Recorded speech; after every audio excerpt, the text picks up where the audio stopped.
Rikthehemi së bashku në transmetim të drejt për drejt, lidhem tani me politologun Ermal Asimja. Zotja Asimja, përshëndetje, mirë se vini dhe faleminderit shumë për kohën tuaj.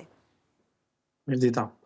Unë do doja që bisedën ta nisja me një informacion të ditës, në fakt, të ditëve të fundit, bëhet fjalë për një zhvillim të ri sa i takon biznesit, drejtorisë së tatimeve, e cila ka goditur i radhës është Bira Korça, një birë e vjetër kjo, një biznes i vjetër dhe të jetë korrekt me gjitha taksat në shtet, duket se ka një blokim të llogarive bankare të tyre. Më herët kujtojmë, kthehemi pas në kohë dhe kujtojmë deklaratat e zonjës Spiropali kur doli kundra Partisë Socialiste, kur tha se drejtoria e tatimeve dhe një pjesë e administratës po ashtu janë duke u përdorur si të themi si shantazhues të biznesit sot. Kështu duhet të sillet një shtet me biznesin sot, zotja Asimja?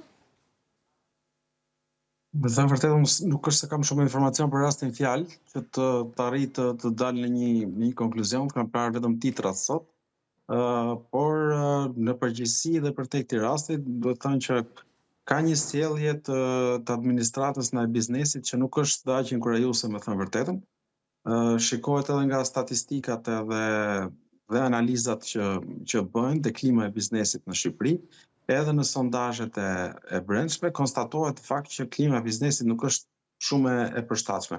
Mendoj që ka një diçka që na vjen nga një mentaliteti i vjetër për ne.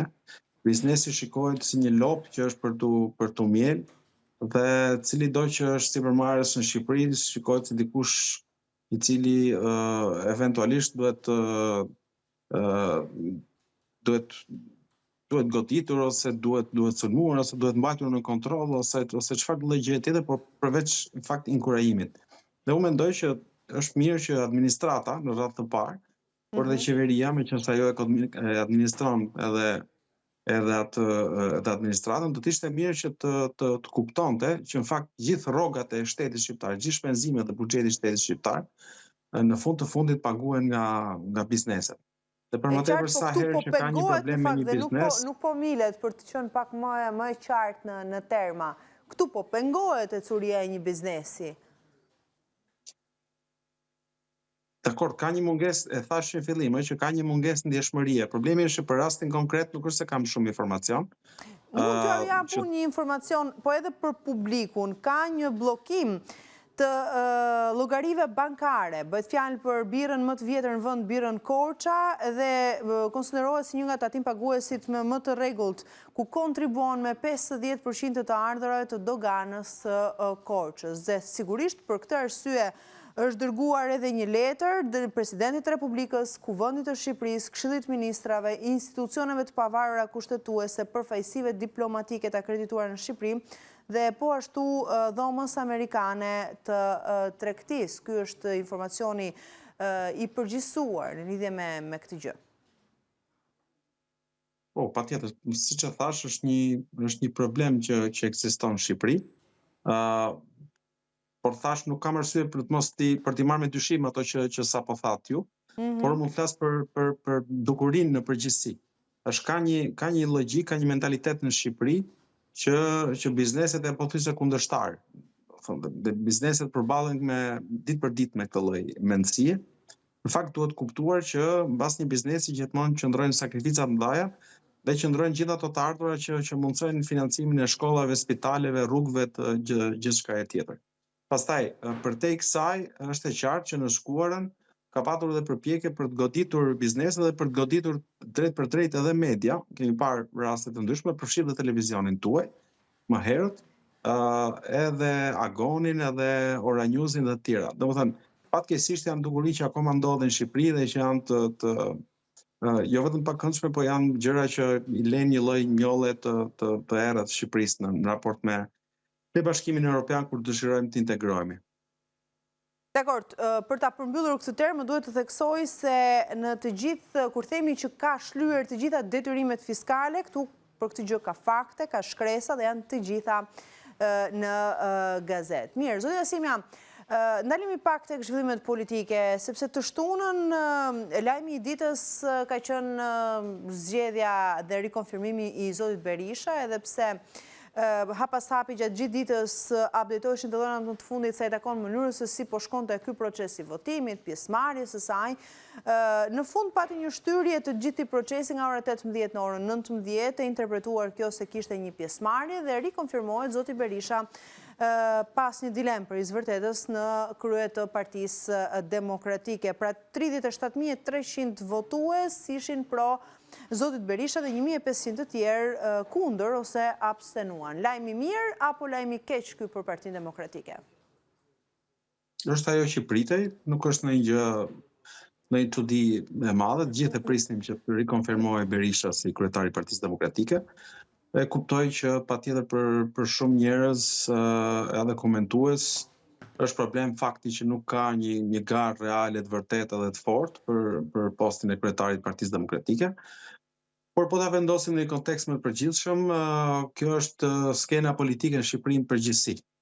Do thënë, hera e fundit që ka pasur një garë politike, nëse zgabohem, për postin e kryetarit të një partie në Shqipëri ka qenë atëherë kur u zgjodh Edi Rama, kur ishte kundër Fatosnanës në 2005 në 2006, në diçka e tillë, nëse nuk gabohem.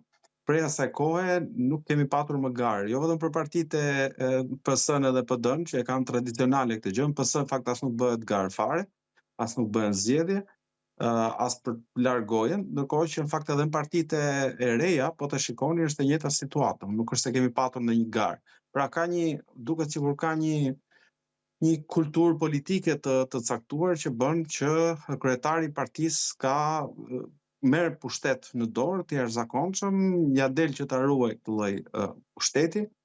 Dhe problemi kryesor këtu, ose problemi në fundi është çështja e vetë Partisë Demokratike dhe partive të tjera, por çështja nuk është në fakt në raport me Berishën, çështja është, ose pyetja madhore, në raport me gjithë ato personalitete në Partinë Demokratike që me sa duket nuk marrin përsipër që të futen në një garë, pavarësisht se mund ta marrim me mend që një pjesë e mirë e tyre e kanë ambicien për të bërë kryetar, por me sa duket kanë ambicien për të bërë kryetar mbas Berishës, jo në këtë moment. Kjo dhe tregon edhe ato që sapo thash më përpara, atë lloj modeli që kemi. Por është modeli shqiptar në tërësi, nuk është diçka. Ne jemi marrë gjithë të ditë me Berishën, por në fakt ky është modeli shqiptar në tërësi, nuk është vetëm çështja e Partisë Demokratike.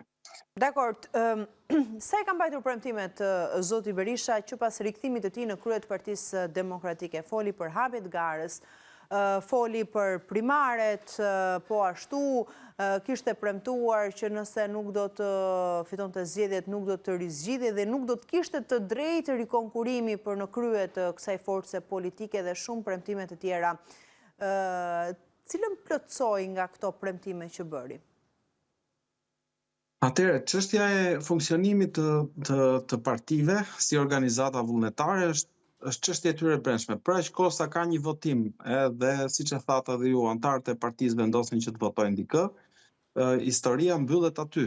Do të kishte zhvillime të reja ose do të kishte diçka interesante nëse konstatohet që ka patur manipulime të votës e tjerë. Por fakt edhe ne e dimë që vështirë të mendosh që mund të ketë patur manipulime të votës, se as nuk ka pas nevojë për të pas të tilla. E dimë që Berisha brenda PD-s e ka mbështetjen, është personi që ka mbështetjen më po mund të ketë dhe manipulime në shifra, se tani edhe mund të zhgënjej zoti Berisha, duke qenë se më herët mund të ketë patur një mbështetje maksimale, tani mund të ketë patur edhe rrjedhje të mbështetjes për arsyet që i kemi diskutuar hera herës, personazhe të përjashtuar, të vetë përjashtuar, mbështetës të tyre, si kanë votuar. Pra mund të kenë ndikuar edhe këto, ndoshta zoti Berisha pak intereson të jetë transparent për të treguar të vërtetën brenda Partisë Demokratike, se akuzat për zvërtetës kanë qenë të shumta. Atëherë, janë gjitha hipotetike. Domethënë është vështirë të interpretosh fjali që nisin me mund. Mund, po, mund, sikur, etj. Por nuk i dim. Në momentin që do të dilnin fakte pastaj për manipulime ose probleme të tjera, patjetër që do të mund të flitej më tepër, të analizoj më tepër dhe flitej. Për momentin, ajo që ka ndodhur në Partinë Demokratike është diçka që ka ndodhur në gjitha partitë e tjera. Natyrisht nuk është imazhi më i mirë i një partie politike, edhe unë personalisht do doja që në të gjitha partitë, jo vetëm Partitë Demokratike, të kishte gara, të kishte konkurrencë të fortë, përfshirë për postin e kryetarit, njësoj siç ndodh nëpër partitë europiane, franceze, gjermane, angleze etj. etj. Por nuk e kemi këtë lloj tradite, nuk ndodh kështu.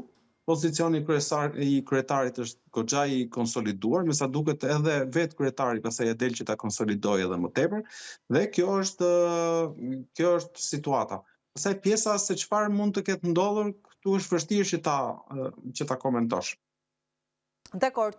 Ka një rënje të numrit të votuesve, të antarëve demokratë që kanë votuar në këtë referendum, ju thot diçka ky tregues? Nuk i kam krahasuar shifrat, me thënë vërtetën, po është e mundur. Ka një të vërtet përtej, thash shifrat nuk i njoh konkretisht, por ajo që unë konstatoj është që ka një lloj demoralizimi të opozitës, të Partisë Demokratike, për arsye të rezultateve që ka patur vetë Partia Demokratike në zgjedhjet e fundit, dhe natyrisht edhe për faktin që është shumë e vështirë të luftosh kundër një qeverisje që përdor dhe administratën publike dhe krimin e organizuar dhe gjithçka tjetër. Dhe natyrisht kjo nuk është shumë frymëzuese, shumë mobilizuese si fakt. Është shumë e vështirë në kushte të tilla që ti të gjesh, sidomos ai që është militanti i bazë, dhe që angazhohet drejt për drejt me njerëz në terren. Nuk po flas për ata pasaj që janë nivele më të larta se është tjetër gjë, po edhe militanti i bazë ka shumë të vështirë. Aq më tepër ai shikon që gjithmonë në parlament shkojnë të njëjtët njerëz, të listave të mbyllura, ndërkohë që ai që bën punën realisht aty në terren, praktikisht nga logjika e tij, jo nga një logjikë demokratike ose nga logjika ime, por nga logjika e tij, ai thotë un kam kaq vite që punoj dhe nuk po marr asgjë në këmbim. Kështu që patjetër që është demoralizuese për gjithë opozitën, jo vetëm Partinë Demokratike. Dhe natyrisht kjo e bën edhe më të vështirë pastaj punën e partive të opozitës, me që po flasim në rastin konkret edhe të Partisë Demokratike, sepse në këto kushte do duhet të mbash të mobilizuar antar, militant, aktivist, të cilët e shohin ndoshta edhe ata shumë të zymt situatën. Sa i aftë zoti Berisha ta bëj këtë gjë në vimësi të punës së tij si drejtues i kësaj force politike? Nuk e di, natyrisht që është në një moshë të madhe, po themi këto faktorët që janë më problematik, nga ana tjetër ndoshta ka plot brenda Partisë Demokratike njerëz, e tregojnë ato votat që përmendët ju, ose lëvizja e Salianit, pastaj që tregojnë që ka një lloj zhgënjimi dhe padurimi ose mosbesimi, ashtu siç ka dhe plot vota që tregojnë pastaj mbështetjen, dhe edhe pa ato numrin e dim që Berisha ka mbështetjen më të madhe në PD, krahasim me çdo kandidat tjetër potencial, por nga ana tjetër, fakt për t'i thënë të gjitha gjërat, pastaj Berisha ja ka dalë edhe më përpara që të dalë nga situata të vështira. Ajo e 2005-s ishte një rikthim i tij. Nga ana tjetër pastaj shikojmë që edhe ato gjëra që janë, ato elementë që janë problematike në ditët e sotme, sidomos në raport me ndërkombëtarët, ka një shpresë brenda PD-s që mund të tejkalohen. Dhe kjo bën eventualisht që brenda PD-s edhe të shpresohet që gjërat mund të ndryshojnë për mirë. Ju e shpresoni këtë gjë vetë, zoti Jasimja, duke qenë se jeni nismëtar i forumit të dialogut politik dhe duket se puna me Partinë Demokratike, po edhe me partitë të tjera të reja opozitare, do të mund të vijojë edhe më tej për të arritur atë për cilën ju e keni marrë si mision, të gjeni gjuhën e përbashkët për t'i bërë bashkë të gjitha forcat opozitare. Patjetër, unë shpresoj në radhë të parë që partitë e opozitës të bashkëpunojnë me njëra tjetrën për të krijuar një front të vetëm opozitar, dhe për këtë po punojmë vazhdimisht. Kemi arritur rezultatet tona të para, qoftë me tryezën e parë dhe qoftë tani në rastin konkret, po përparojmë shumë mirë me çështjen e një dakordësie për një propozim për kod të ri zgjedhor. Dhe nga ana tjetër, gjithashtu, meqense po pyesin për shpresat e mia, shpresoj që jo thjesht të krijohet një bashkëpunim, por dhe të gjitha partitë të arrijnë të rrisin nivelin e tyre, të jenë më të besueshme në atë parë, sepse çështja e besueshmërie, jo thjesht strategjish, dhe këtu flas për gjitha partitë pastaj në tërësi. Zoti Jasimja, keni menduar ndonjëherë që forumin tuaj ta ktheni në një parti politike nëse qëllimet dhe misioni juaj nuk shkon ashtu siç duhet? Nuk e kemi diskutuar drejt për drejt këtë çështje, kam përshtypjen që e kemi shmangur edhe qëllimisht. Për momentin ajo që është e rëndësishme për ne është që të kryejmë këtë lloj roli, dhe pastaj angazhimi i secilit aty brenda forumit është në dorë individuale, është në dorë të gjithë grupit nëse të ardhmen do vendosë një lloj form tjetër. Për momentin jemi të fokusuar te kjo punë dhe është mjaftueshëm kontribuese dhe e dobishme si angazhim. Dakor, dhe një pyetje të fundit në raport me këtë temë, pse partitë e reja nuk duan të kenë të bëjnë posaçërisht me zotin Berisha si individ? Si e shihni ju këtë qëndrim të tyre? Kur them partitë e reja e kanë fjalën për Adriatik Klapajn, për Alin Qorin, për zotin Shehaj, po ashtu. Si keni parë këto qëndrime të tyre? Atëre partitë e reja, Lapaj, Shehaj, Qori, nuk e kanë problemin vetëm me Berishën, e kanë edhe me njëri tjetrin. Problemi këtu është i përgjithshëm. Se nuk besoj që i keni parë bashkë Shehajn me Qorin ose me Lapajn. Përkundrazi jo, nuk kemi parë se s'kemi si shohim se janë parti më vete, po thua në ideale, në qëndrime, në mënyrën e të bërit bashkë kundra majorancës, dakor. Po prandaj ky është problemi, sepse armiqësinë e kanë të madhe brenda llojit, natyrisht, me qeverinë e kanë të qartë, gjithë kanë të njëjtin qëndrim ndaj qeverisë, por siç është pothuajse e natyrshme në raste të tilla, armiqësia dhe rivaliteti është më i fortë brenda llojit. Prandaj problemi nuk e kanë vetëm me Berishën, e kanë edhe me njëri tjetrin në tërësi. Sa ju vështirëson punën kjo, zotja Asimja, dhe ta tjetër që na e vështirëson punën. E shihni mision të vështirë këtë për t'ia dalë deri në fund? Po ne kemi arritur disa gjëra dhe nuk janë pak me thënë vërtetën, dhe në rastin konkret, çështja e arritjes së një dakordësie, një marrëveshje për një propozim të unifikuar për kodin e ri zgjedhor, mendoj që është një hap shumë i rëndësishëm, pavarësisht se po punojmë akoma për 2-3 detaj të kësaj çështje. Dhe kjo vërteton edhe që përtej faktit pastaj që partitë e duan apo se duan njëri tjetrin, personazhet kryetare të tjerë, në fund të fundit ja dalin të bashkëpunojnë me njëra tjetrën. Kështu që kjo është e rëndësishme. Pastaj është e qartë që për momentin mundësia dhe lëvizja bashkë nuk janë dakord që të bashkëpunojnë, kanë zgjedhur rrugën e tyre, do të luftojnë kundër të gjithëve, është e drejta e tyre legjitime, pavarësisht se mund duket komplet e paarsyeshme, por gjërat do të vazhdojnë dhe do të funksionojnë, në fundit janë votuesit shqiptar, ata të cilët do të vendosin pastaj se si do t'i orientojnë votat, kujt do t'i besojnë më tepër dhe kush ka shanset më të larta pastaj për ta ndryshuar situatën. Për ne është e rëndësishme që të ftojmë në bashkëpunim dhe të mundsojmë një bashkëpunim midis të gjitha palëve, kujdo që ka një minimum dëshire për bashkëpunim dhe kujdo që ka prioritet madhor ndryshimin e qeverisjes.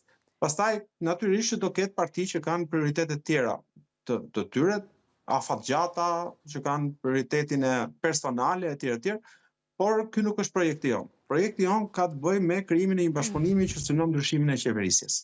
Sa shanse ka Partia Demokratike të fitojë me zotin Berisha përkundrejt kësaj magjorance?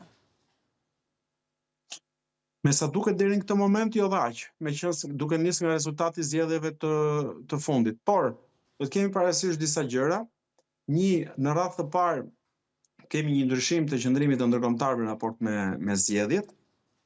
Kemi dhe edhe rasti i Barit e tregoi qartë, jo vetëm zgjedhjet, po edhe elementë të tjerë, raporti i Parlamentit me drejtsinë etj, ose i qeverisjes në sakt i shumicës me drejtsinë e të tjerë. Pra kemi një ndryshim të plotë, nëse deri para një viti, 2 vjetësh ndërkombëtarët ishin të gjithë përkrahas dhe mbështetës të qeverisjes, pavarësisht se çfarë mendojnë njerëzit në Shqipëri.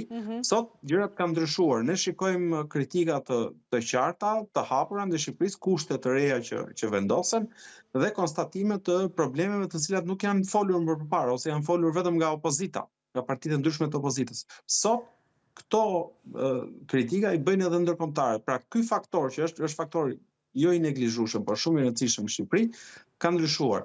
Tani pritet që po kjo nuk është diçka që mund ta bëjmë ne, qoftë si forum ose qoftë si njerëz që komentojmë në televizione. Kjo është detyrë e partive politike pastaj që të arrijnë të bëhen të besueshme, që të arrijnë të bëhen mobilizuese. A do ja dalin apo jo, këtë e din partitë politike. Ne partitë politike nuk i ndryshojmë dot. Dhe këtu po flas në rolin e dy fish, qoftë si doni ju si politolog, si analist, qoftë pastaj edhe si antar i forumit dialogut politik. Do të thënë, ne thjesht mund të lehtësojmë proceset, por nuk mund t'i bëjmë ato. Domethënë, është në dorën e opozitës që ta gjejë mënyrën e dur për t'u bërë më e besueshme, më frymëzuese, më mobilizuese. Është e qartë gjithsesi që qeverisja është ditët e veta më të këqija dhe nga ana tjetër në fund të fundit duhet kemi parasysh që edhe mbas natës më të gjatë prap vjen mëngjesi. Ai mëngjesi është i pashmangshëm. Okej. Zotja Simja, i keni parë besoj qëndrimet më të fundit të opozitës dhe majorancës brenda parlamentit, rregullore së kuvendit, ndryshimet për të cilat ata kanë gjetur gjuhën e përbashkët dhe kanë rënë dakord për t'i bërë, ku mes tyre unë kam diskutuar edhe më herët, është një pikë e rëndësishme e referimit të SPAK-ut tani më jo në një seancë plenare, por do të shkoj në komisionin e zotit Fatmir Xhafaj. Shumë e kanë komentuar këtë qëndrim, këtë gjetje gjuhët përbashkët, që hera herës dhe akuzat janë të shumta kur thonë se ata gjithmonë bashkëpunojnë bashkë dhe dinë në momentet caktuara për interesat tyre personale të gjejnë gjuhën e përbashkët. Është ky rasti që duhet ta mendojmë kështu dhe më jepni një koment tuaj. Ky qëndrimi i dy palëve më të mëdha politike, PS-s dhe PD-s, në gjetjen e gjuhës së përbashkët, në raport me SPAK-un, mos ndoshta nuk kupton diçka tjetër, pra një sulm ndaj këtij institucioni? Nuk kam parë të paktën në këtë moment në një vullnet të opozitës, ndryshe nga sa ka ndodhur më parë, në fakt, por nuk shoh në këtë moment në një vullnet të opozitës për të sulmuar SPAK-un, ose për të sulmuar në fakt punën e drejtësisë. Ka pasur sulme ndaj prokurorëve zotja Simja, ndjes se mundet edhe unë të jem shprehur gabim. Për ta mënjanuar, për ta kaluar atë në një plan të dytë, punën e SPAK-ut po ashtu, pra nga një seancë plenare me një audiencë të madhe, do të kalojë në një komision që dikur ishte një komision që pati shumë supozime pse ishte ngritur dhe sot do t'i duhet të raportojë atje. Pra e shihni kështu këtë gjë? Atëherë, sido që të shkojnë gjërat, ka një ligj që e mbron drejtësinë në Shqipëri, është kushtetuta e ligjet specifike që e mbrojnë çdo organ dhe institucion të drejtësisë. Kështu që nuk shoh një problem ke kjo pjesë. Është vetëm fakt më tepër shfaqje politike e vullneteve të caktuar në raport me funksionimin ose mos funksionimin ose pengimin ose lehtësimin e drejtësisë. Për sa i përket çështjes së bashkëpunimit pastaj, nuk e di se çfarë mund pritet tjetër nga partitë që janë në parlament. Në partitë ku shkojnë në parlament, shkojnë për të votuar. Shkojnë për votuar, për diskutuar, për debatuar, për negociuar, për të marrë vesh, pavarësisht se është e qartë që janë parti që nuk janë dakord me njëra tjetrën, madje janë kundërshtar të hapur me njëra tjetrën. Po pra, po do na vinte mirë të merreshin vesh me njëri tjetrin edhe kur bëj fjalë për të mirat në kurriz të popullit, ë? Jo gjithmonë për interesat e tyre. Patjetër. Por çështja është që aty në parlament e vetmi alternativë ndaj kësaj që quhet bashkëpunim, se i kanë bashkuar votat shumë herë edhe për ta çuar Edi Ramën te bordi i paqes në Gaza etj. Do të thënë, kjo që bëhet sepse ka një logjik të caktuar. Do të thënë alternativa e mos bashkëpunimit, duke e qenë bashkëpunimi thonjza gjithmonë, është pastaj djegja e mandateve. Thjesht opozita do i bëjë që të vendosi që mos shkojnë në parlament, djegë mandatet edhe nuk e di se çfarë, shpalli pastaj luftë civile. Ne e dimë që kjo gjë s'ka për ndodh dhe e dimë që kjo gjë as nuk është e urushme për të ndodhur. Kështu që kjo çështja e bashkëpunimit nuk duhet parë me kaq bashkëpunim thonjza, se është thjesht votim, janë dy votime që shkojnë në të njëjtin drejtim, ai i opozitës dhe ai i shumicës. Dhe këtë në fakt e kanë bërë gjitha partitë, jo vetëm PD-ja. Ka jo vota për çështjen e Ramës në bordin e paqes, kanë votuar të gjithë. Përfshi dhe ato parti që eventualisht sot ankohen dhe që thonë që ne s'duam bashkëpunojmë me Partinë Demokratike, në fakt e kanë votuar dhe aty njësoj si Partia Demokratike dhe kanë bashkë votuar njësoj dhe si Partia Socialiste. Dhe nuk shoh ndonjë lloj problemi këtu.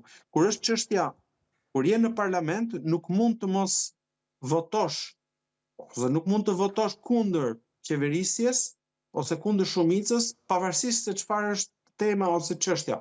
sepse mund të ndodhi që qeverisja, mund të ndodhi që shumica ka një propozim të vlefshëm, të dobishëm, në interes të vendit, etj. Natyrisht do ta bashkëvotosh. Po kjo nuk do të thotë ti ke hequr dorë nga parimet e tua. Zoti Jasimja, dha një mesazh zoti Wend, kandidati për ambasador i Shtetit Bashkuar të Amerikës në vendin tonë, në deklaratat që bëri së fundmi pas interesit të jashtëzakonshëm që u pyet në Senat në raport me Shqipërinë. Ai përmendi SPAK-un, institucionin e parë dhe shumë të rëndësishëm në fakt për shqiptarët, përmendi korrupsionin, përmendi kartelet e drogës me Meksikën. Po ashtu foli, u pyet për investimet, por nuk pati një interpretim sa i takon kësaj pike, sepse tha që nuk është se kam shumë informacion në lidhje me këtë gjë, po nëse do të më duhet të zbres në terren, do të mirë informohem në lidhje me këtë gjë. Ajo çka ne do të bëjmë, tha ai, është do të mbështesim deri në fund SPAK-un dhe po ashtu të gjitha investimet amerikane në Shqipëri. Dha mesazhe për politikën shqiptare, zoti Wend? Patjetër. Ky është një lloj mesazhi, pavarësisht se unë nuk mendoj që qëllimi i tij ka qenë të japi mesazh shqiptarëve. Qëllimi i tij ka qenë që të argumentojë, të paraqesë projektin e vet, strategjinë e tij, domthonë atë udhërrëfyesin e tij në raport me punën që do të bëjë në Shqipëri.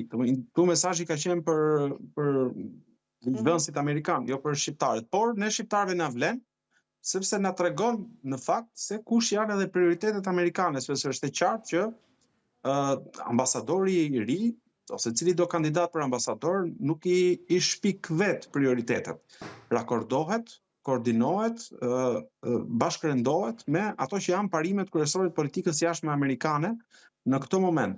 Dhe për fatin ton të madh, SPAK-u, institucionet e drejtësisë kanë mbështetjen e Shtetit të Bashkuar, ashtu siç kanë mbështetjen edhe të Bashkimit Evropian, dhe kjo është një gjë jashtëzakonisht e mirë pikërisht sepse mund t'i kundërvijë çdo lloj vullneti politik në të ardhmen, qoftë të shumicës, qoftë edhe sikur bashkohej me shumicën edhe opozita pastaj.